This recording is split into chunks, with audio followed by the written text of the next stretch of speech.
საფრანგეთის ეროვნული ასამბლეის ევროპულ საკითხთა კომიტეტმა საქართველოს შესახებ კრიტიკულ რეზოლუციას მხარი დაუჭირა. დოკუმენტის ხელმომწერები საფრანგეთის მთავრობას პოლიტიკური ნიშნით დაპატიმრებული პოლიტიკოსებისა და დემონსტრანტების დაუყოვნებლივი გათავისუფლების, მოთხოვნისა და დემოკრატიულ უკუსვაზე პასუხისმგებელი პირების დასანქცირებისკენ მოუწოდებენ. რეზოლუციით ასევე მოთხოვნილია გადაიხედოს რა გარემოებებში მიენიჭა ბიძინა ივანიშვილს საფრანგეთის საპატიო ლეგიონის ორდენი და იმსჯელონ მის ჩამორთმევაზე. დოკუმენტის ადრესატია ევროკავშირიც, რომელსაც ფრანგი დეპუტატები პროევროპული საზოგადოების მხარდაჭერას და ქართველი ოფიციალური პირებისთვის სანქციების დაწესებას თხოვს.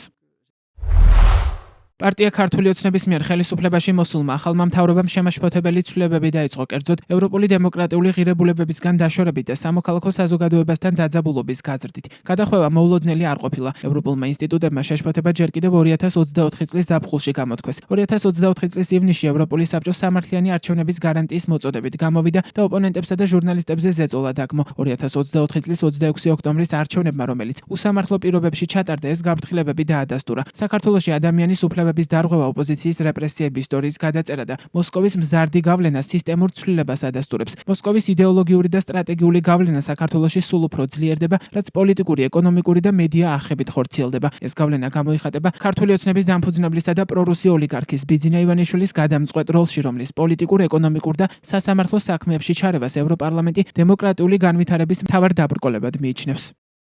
ვიდრე რეზოლუციას კენჭს უყრიდნენ საფრანგეთის ეროვნული ასამბლეის ევროპულ საკითხთა კომიტეტზე, საქართველოში არსებულ ვითარებასთან დაკავშირებით დეპუტატებმა ისაუბრეს. ემანუელ მაკრონის პარტიის წევრმა კონსტანს ლოგრიპმა თქვა, რომ სადავო საპარლამენტო არჩევნების შემდეგ ქვეყანა ისეთ ტრაექტორიაში შევიდა, რომელიც მას ევროპულ დემოკრატიულ ღირებულებებთან შემაშფოთებელი გზით აშორებს.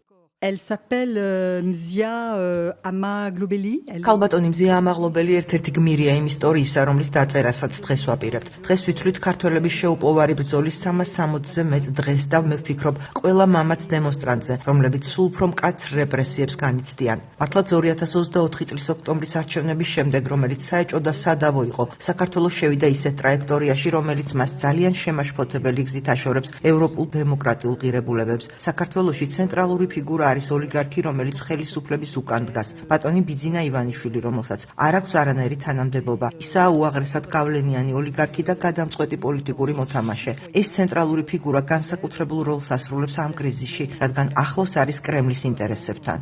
საქართველოს შესახებ მომზადებული რეზოლუცია განსახილულად საგარეო საქმეთა კომიტეტს გადაეგზავნა. მას საბოლოოდ 17 დეკემბერს სესიაზე განიხილავენ.